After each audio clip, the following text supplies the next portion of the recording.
बॉलीवुड का वो सुनहरा दौर जब एक नाम ताकत, करिश्मा और सादगी का दूसरा नाम बन गया था। जी हाँ, आज हम बात करने वाले हैं भारतीय सिनेमा के असली हीमैन धर्मेंद्र की। उनकी पूरी कहानी बिल्कुल शुरू से। जब कोई इतना बड़ा लीजेंड दुनिया से जाता है ना, तो शब्द भी कम पड़ जाते हैं। फिल्म मेकर करण जौहर ने बस इतना कहा, एक युग का अंत हो गया। और इन चंद शब्दों में उन्होंने वो सब कह दिया जो पूरी फिल्म इंडस्ट्री महसूस कर रही थी। सच कहूं तो उनकी खुद की जिंदगी की कहानी किसी ब्लॉकबस्टर फिल्म से कम नहीं थी। इसमें स्ट्रगल था, प्यार था, ग्लैमर की चकाचौंध थी और आखिर में एक युग का अंत भी। तो अगर इस लेजेंड को वाकई समझना है तो कहानी को बिल्कुल शुरू से देखना होगा। तो चलिए कहानी का पहला पन्ना पलटते हैं। ये वो कहानी है जिसकी शुरुआत मुंबई की चमक-धमक वाली गलियों से नहीं, बल्कि पंजाब के एक छोटे से गांव की मिट्टी से हुई थी। 8 दिसंबर 1935 एक किसान परिवार में एक लड़के का जन्म हुआ, धर्मेंद्र। उस वक्त उनके लिए सिनेमा की दुनिया मतलब एक बहुत दूर का सपना था। सोचिए, खेतों में काम करते हुए भी उनकी आंखों में वो बड़े बड़े सपने पल रहे थे, सपने जो उन्हें बहुत बहुत दूर ले जाने वाले थे। और फिर वो सपना हकीकत बना। साल था 1960, जब उन्होंने फिल्म दिल भी तेरा हम भी तेरे से अपना डेब्यू किया।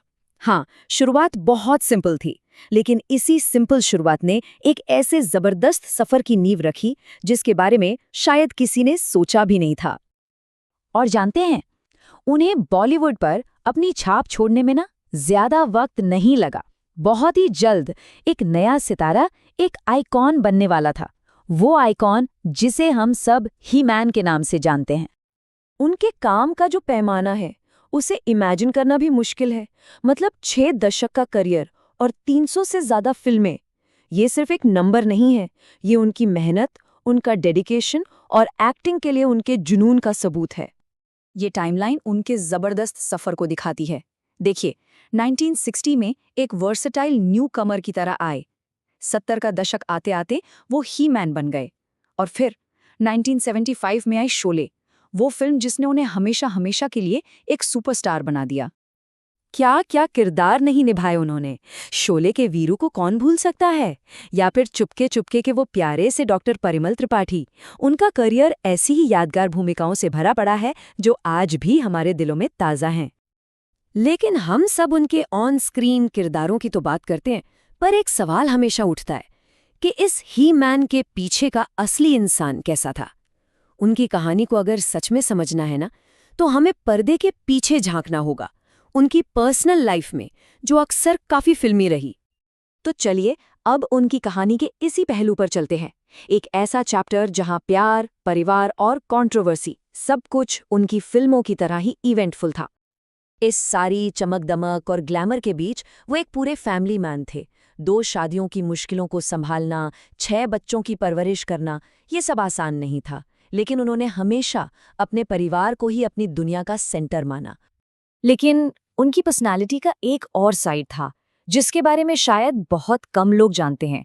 इस सख्त ही मैन वाली इमेज के पीछे एक बहुत ही सेंसिटिव आर्टिस्ट का दिल था, एक शायर का दिल। ये उनकी शख्सियत के 2 पहलू थे और दोनों ही कमाल के थे।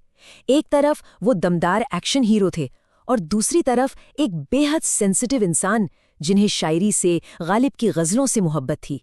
और शायद यही बात हमें सिखाती है कि असली ताकत तो अक्सर संवेदनशीलता में ही छिपी होती है। वक्त के साथ जब उनका फिल्मी करियर थोड़ा धीमा हुआ, तो उन्होंने जिंदगी में नए किरदार निभाए। वो सिनेमा के मंच से निकलकर राजनीति के मैदान में भी उतरे। ये उनकी जिंदगी का एक और चैप्टर था जो उनकी वर्सेटाइल पर्सनालिटी को दिखाता है। पॉलिटिक्स में एक छोटे से सफर के बाद उनके आखिरी कुछ साल परिवार के साथ शांति और सुकून में बीते। उन्होंने काफी समय तक बीमारी का भी सामना किया और फिर वो महान सितारा आखिर में डूब गया, लेकिन पीछे छोड़ गया एक ऐसी विरासत जिसे कभी भुलाया नहीं जा सकता। तो आखिर में धर्मेंद्र की कहानी से हम क्या लेके जा सकते हैं? शायद यही कि वो सिर्फ एक हीरो नहीं थे, वो एक सपने की कहानी थे। एक छोटे से गांव से निकलकर पूरी दुनिया पर छा जाने का सपना। उनका सफर हमें बताता है कि असली ग्रेटनेस जो है वो डेडिकेशन, मेहनत और सबसे जरूरी अपनी जड़ों से जुड़े रहने में है। और उनकी ये लेगेसी हमेशा हम सबको इंस्पायर करती रहेगी।